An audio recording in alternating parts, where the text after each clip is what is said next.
Some news from the from politics. The Prime Minister Modi's five nation tour across Europe comes at a time of heightened political flux, underscoring India's push to deepen strategic and economic partnerships with key global allies. Sumita is here with the details. Prime Minister is on a five-nation visit to deepen strategic ties across Europe. He's currently in Sweden. The Prime Minister is, of course, going to be attending a European roundtable for industry. The next countries that he's going to be visiting after Sweden include Norway and Italy. In fact, he's already visited the UAE and the Netherlands. So let's take a look at some of the key takeaways from those visits.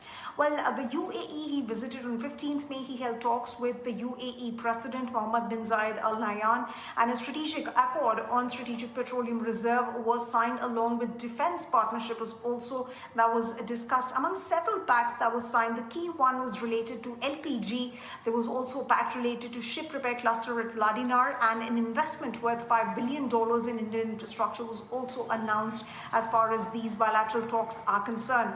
The Netherlands, this was the second leg of his tour. Both the sides discussed the early signing and implementation of the India-EU FTA. Overall, there were 17 pacts that were inked in defense, critical minerals, mobility, and AI. Perhaps the most consequential one was related to the one in semiconductors, wherein Tata Electronics and ASML are going to be, they have signed an agreement on semiconductors, and ASML will enable the establishment and ramp up of Tata Electronics Solera Fab in Gujarat, and this facility will be producing chips for autos, for mobile devices, for AI, and several other sectors.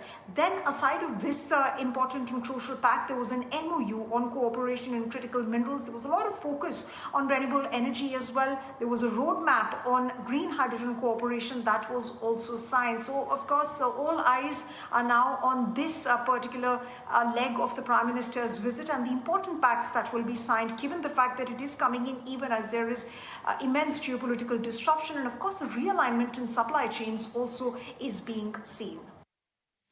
Right, Samita, we'll leave it at that. In fact,